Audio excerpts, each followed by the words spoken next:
Both of these individuals dug up, at different periods of time, multiple skeletons of giants from 9 to 12 feet tall. They weren't supposed to be there.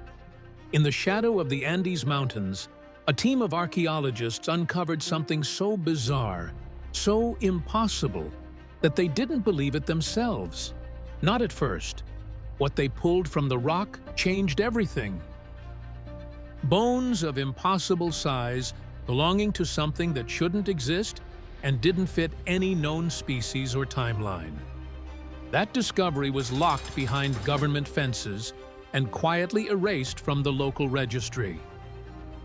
There have been hundreds of excavations in which the bones of giants have been allegedly unearthed and then secreted away. But now, the story's out. This isn't just another ancient aliens rabbit hole or a tabloid fever dream. This is real archaeology, real soil, and real questions that no one seems eager to answer. Because if what they found under that rock ledge in southern Peru is real, then someone's been lying to us about human history, forgotten legends of the Andes. But before we get to the bones, we need to go back. Back before the concrete, before the Spanish flags, before even the first Incan cities carved themselves into mountains. Because these mountains were never just rock. The Andes stretch like a cracked backbone down the western edge of South America, 5,000 miles of razor peaks and sky-colored silence. They pierce the clouds of Colombia, snake through Ecuador and Peru, slice through Bolivia, and unravel across Chile. Up here, the air is thin, the world is quiet, and the ground, it keeps secrets better than any vault ever built. People have lived here for thousands of years. Empires have risen and vanished. The Wari, the Nazca, the Chachapoya, and the Incas, whose legacy still echoes in every stone of Machu Picchu. But long before the first emperor ever wore a golden crown, the people of these lands spoke of something older. They called them Gentiles, not human, not quite God, beings who lived before the sun itself was born. The Quechua people, the Aymara, and others preserved these stories in oral tradition. They didn't call them myths, they called them history, passed down from memory to tongue to child until even the words became ghosts. One legend speaks of the Chulachaqui, a shapeshifter of the jungle, sometimes animal, sometimes man, sometimes something else entirely. It lured travelers into the trees and was never seen again. But other tales are more specific, uncomfortably specific. They talk of giants, creatures who walked the earth in another age, before the rise of modern man. Their footsteps cracked the earth. Their bones became mountains. Their cities were built of stone that no modern tool can cut. And then, they vanished. Most anthropologists dismissed these tales as metaphors. Folklore, they said, a way for ancient people to explain the world around them. But the Spanish, when they arrived in the 16th century, weren't so quick to scoff. Buried in diaries and priestly letters are scattered entries describing enormous bones unearthed during temple demolitions. One chronicler wrote of skulls so large a man could wear one like a helmet. Another mentioned femurs longer than a man's arm. In one particularly unsettling account, Spanish explorers questioned the Inca about these remains and were told flatly that giants once ruled the earth and that they had been destroyed in a great fire from the sky. But even the Spanish weren't the first to document this. The Chimu, who came before the Inca, carved murals of beings twice the size of humans. The Nazca, famous for their desert geoglyphs, left outlines in the shape of oversized humanoid figures visible only from the sky. And then there's the legend of Viracocha, the god of creation. According to Andean tradition, Viracocha made the first race of giants from stone. But they disobeyed him. They grew arrogant, violent, and so he wiped them out in a great flood, erasing nearly all memory of their existence, except for the few that remained in mountains, myths, and maybe bones. For centuries, that's all this was, just a story, until now. Because in 2025, a team of archaeologists hiking the rugged slopes near the Vilcabamba Range, one of the most remote sectors of Peru, stumbled across a sealed cavern, hidden behind a collapse of ancient stone. Inside, they found something that no textbook could explain. Not just one skeleton, a collection, buried deep in untouched sediment.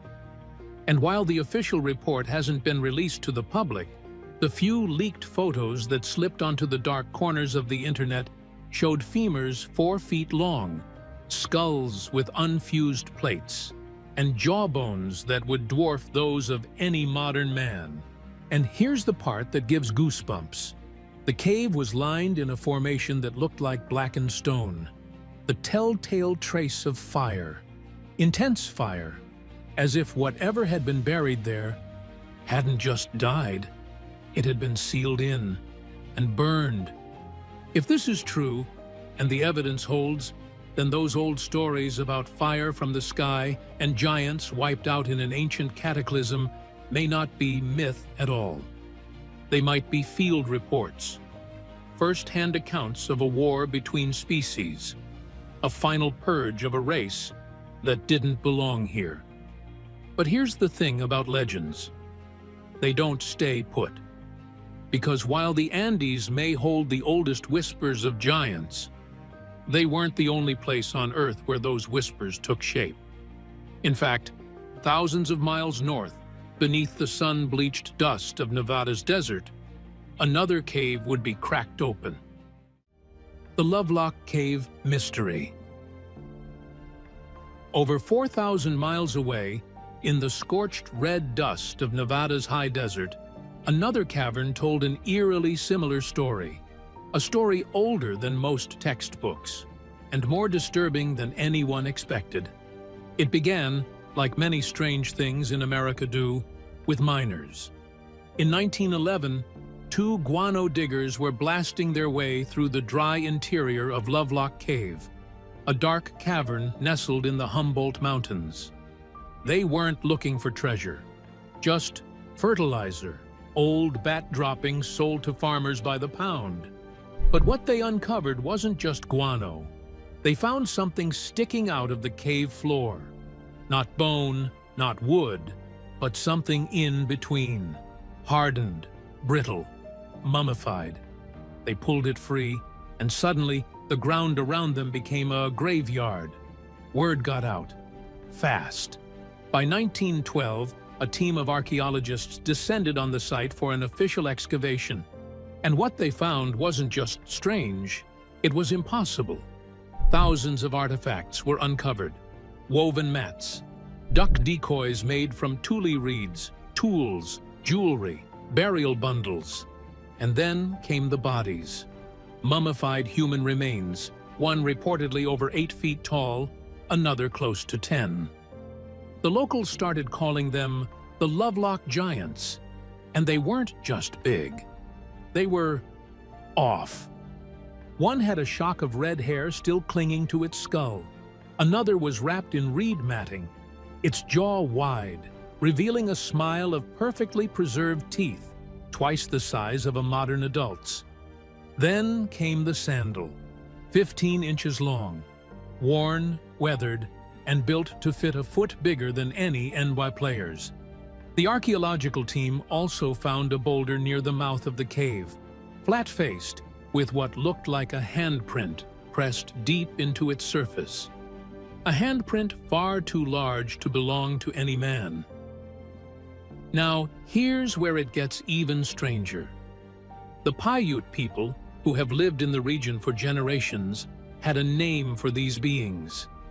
They called them the Si Teka, a tribe of red-haired, cannibalistic giants who, according to legend, once ruled the Great Basin. The story, passed down for centuries, says the Teka were not native to the land.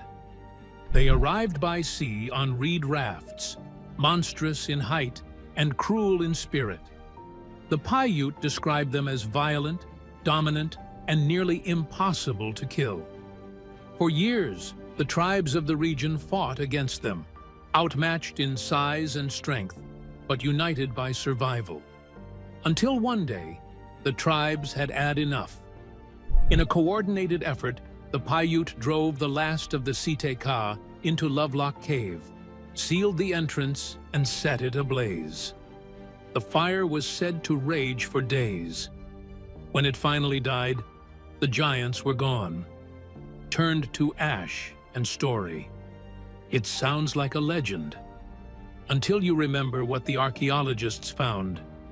Evidence of extreme burning at the entrance of the cave. Not a campfire, not a natural burn. A sustained, controlled blaze, intense enough to blacken stone. And that's not all. In 1931, a nearby dry lake bed turned up two more skeletons. One measured 8.5 feet, the other nearly 10. Both were reportedly mummified, just like the ones inside Lovelock. Some witnesses described their preservation as eerily similar to Egyptian mummification, with fabric wrapping, resin-like coatings, and deliberate posture. And if you think this is just fringe folklore, consider this. In the 16th century, a Spanish conquistador traveling through Peru recorded a tale passed down by locals. It told of giants who crossed the sea on massive reed rafts. He wrote that these giants were so tall, from their knees to their feet was as long as a man's full height. That's not just a detail, that's a measurement, and it lines up. So now the question isn't, did the ancients believe in giants? It's, why does the evidence keep turning up in places where those beliefs already existed? And yet, here's where the trail gets muddy. Because after the 1924 excavation, many of the most controversial bones disappeared. Museums like the Smithsonian and the Nevada State Museum list only partial remains. Some claim the giants were remeasured and were only 6 feet tall. Others say private collectors got their hands on the biggest finds and buried the truth. But there's one thing no one's been able to erase. The sandal, 15 inches, weathered, worn, and built for a foot that doesn't fit the modern world. Whether it belonged to a giant or a forgotten chapter of our species, it's still there, on display. A relic from a story too strange to ignore. The story doesn't end in Lovelock. In fact, Lovelock might have just been the beginning, a dusty breadcrumb in a much longer trail. Because if the Andes gave us fire-sealed giants, and Nevada gave us red-haired mummies with sandals too big for the modern foot, then the next clue takes us back, not forward, across time, back to Peru. But this time, not to caves or mountains, to the coast. The Paracas skulls. Along the jagged Peruvian shoreline lies a place called Paracas, windswept, arid, and seemingly lifeless. But buried beneath its ochre soil are some of the most unusual human remains ever found. Here, archaeologists stumbled onto another mystery. And this one wasn't just tall, it was stretched. They're called the Paracas skulls, and they defy everything we thought we knew about human anatomy. They were first discovered in 1928 by Peruvian archaeologist Julio Tello, buried deep within an ancient necropolis. Hundreds of them. Some were bound in funerary cloths, others nested in cradles of reed and stone. But what set them apart wasn't the burial, it was the shape. These skulls were long, not slightly elongated like what you might see in other ancient cultures that practiced head binding. No, these were massive. Crania up to 25% larger in volume than any normal humans. The shape wasn't just cosmetic. The bone structure itself was different. The thickness, the density, the absence of normal cranial sutures. And the hair? Reddish blonde strands clinging to some of the skulls, preserved under dry sands for over 2,000 years, in a region where natural red hair doesn't exist. Skeptics pointed to cranial deformation, a cultural practice where infants' skulls were wrapped in cloth to mold their shape over time. And yes, that was common in Paracas. But some of these skulls couldn't be explained by that alone. CT scans revealed internal differences, fused sutures, strange bone growth patterns, even anomalies in the jaw and eye socket dimensions. These weren't just reshaped skulls, they were different. The question is, different how? To try and answer that, a few samples were smuggled. Yes, smuggled, into independent labs for DNA testing. What came back was unexpected. Instead of matching typical Native American mitochondrial DNA patterns, haplogroups like A, B, C, or D, some of the skulls returned sequences linked to H, U, and T2B. These haplogroups are associated not with the Americas, but with Europe and the Middle East. This raised more questions than answers. How could people with Eurasian maternal lines have ended up in South America over 2,000 years ago? Mainstream models of pre-Columbian migration don't account for this. The land bridge theory, from Siberia to Alaska, explains East Asian haplogroups dominating native genetics. But these results didn't fit that model at all. Could there have been a forgotten migration, long before Columbus, long before the Vikings, long before anything carved into a history book? The story gets stranger. According to Paracas oral legends, these weren't ordinary humans. They were called the Old Ones, tall, powerful beings with strange features and spiritual abilities. They were said to have built the earliest temples, taught agriculture, and then vanished. With the Incas Gentiles, with the Paiutes Siteka, with the Spanish tales of giants wiped out by fire, with the carved murals of oversized humans in Nazca, and the outlines in the sand only visible from the sky, almost as if they were made for someone who wasn't walking on the ground. And here's the kicker. Those red-haired mummies from Paracas? Some of them were buried in the fetal position, wrapped tightly in ornate woven fabric, almost like how you'd pack away something precious. Not disposable, revered, possibly even feared. So, now we've got a pattern. Giants in Nevada, elongated skulls in Paracas, both red-haired, both mummified, both surrounded by legends of beings who weren't quite like us. Both associated with fire, burial, and erasure. And just like in Lovelock, the evidence started to disappear. Many of the skulls once held in local museums were quietly removed. A few went missing. Others were allegedly taken by private collectors and vanished from public record. DNA results were challenged, peer reviews delayed, and those that were published, conveniently ignored by major institutions. But some remain. You can still see them under glass, staring back with hollow sockets, in small museums across Peru. A silent, bone-deep whisper that maybe, just maybe, we don't know our own history at all. And if these elongated skulls weren't just human, or weren't just from here, then we have to ask, what else is buried that we're not supposed to find? Because the mountains gave us giants. The deserts gave us mummies. The coasts gave us skulls that don't belong. But you don't change history without a fight. Science versus story. Skeptics push back. You don't change history without a fight. And the second these giants, skulls, and fire-blackened caves clawed their way out of legend and into physical evidence, the academic gloves came off. Because science doesn't just illuminate truth. Sometimes it guards it. Sometimes it builds a moat around a carefully crafted narrative and posts watchmen at every bridge. The moment photos of those Paracas skulls leaked online, craniums that looked more alien than ancient, the skeptics moved in fast. Forums filled with dismissals. Anthropologists gave interviews insisting it was just textbook cranial deformation. Head binding, they said.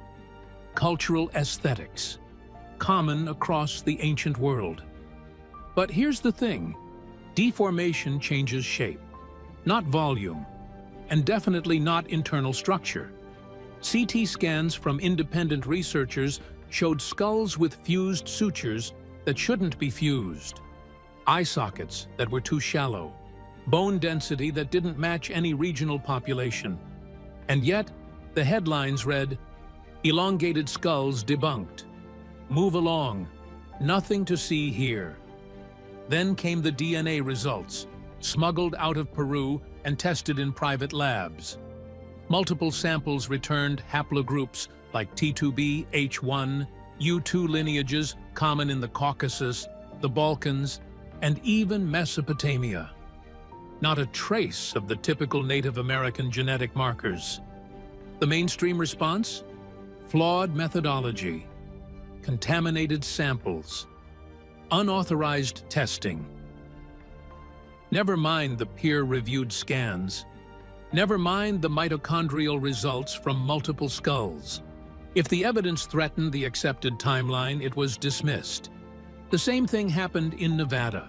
Lovelock Cave had already delivered the sandal, the 15-inch fossilized jaw-dropper still on display. But the actual bones, the 8-foot mummies, the towering femurs, gone. Some say they were reclassified. Others say they were quietly moved to storage. A few whisper they were destroyed.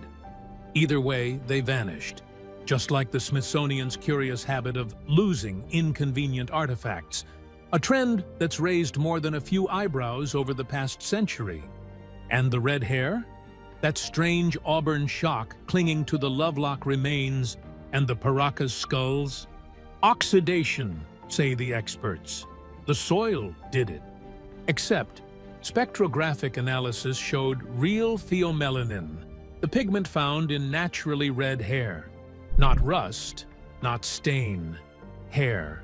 Still, that explanation was deemed inconclusive, and any researcher too eager to keep digging found their grants suddenly dry up. Their names vanished from future digs. The unspoken rule? Stay in the lane, or get run off the road. Because challenging the narrative doesn't just upset textbooks, it threatens careers, institutions, and entire models of how we think the world was shaped. Imagine being the academic who says, hey, maybe there was a pre-Columbian migration from Eurasia by a now extinct branch of humans with red hair and weird skulls. You're not just contradicting your peers, you're unseating theories built over decades. It's not that the evidence isn't there, it's that no one wants to be the first to say it out loud. But science doesn't evolve by standing still, and anomalies, when they keep stacking up, stop being anomalies. They become data, which is why a new wave of independent researchers has begun quietly pushing back.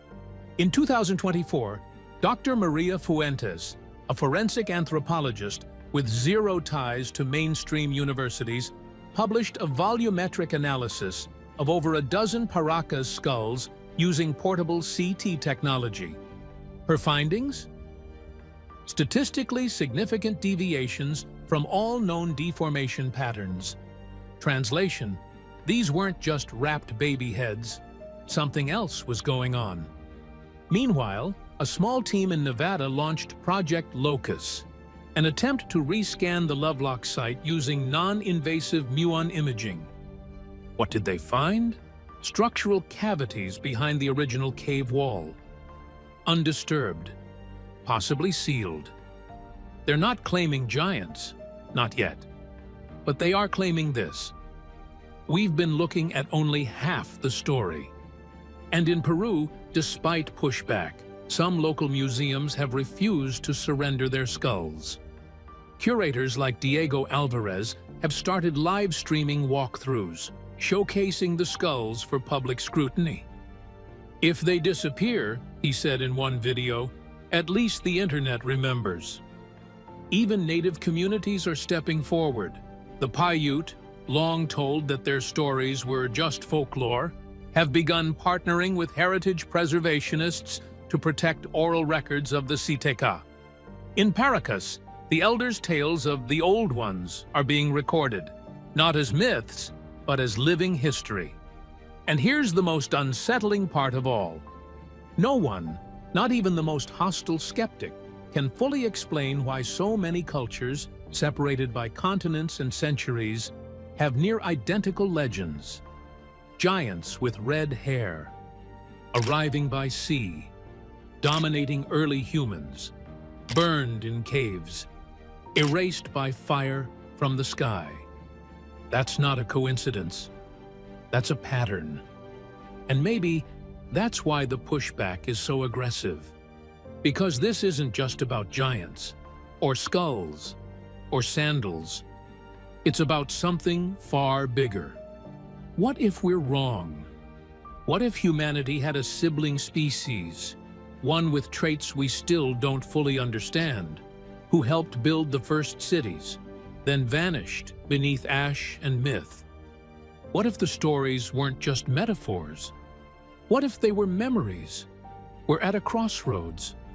One path leads to the comfort of closed books, the idea that history is finished, packaged, and stored neatly in classroom binders and museum glass. The other leads into caves, coastlines, and questions. Because these stories, the giants of the Andes, the Citeca of Nevada, the skulls of Paracas, they don't care if you're ready for them. They're already here, and they're not going away. So the real question isn't if the past is hiding something, it's whether you're brave enough to dig deeper. That's it for this video. And if you want to watch more amazing content like this, check out some of our other videos.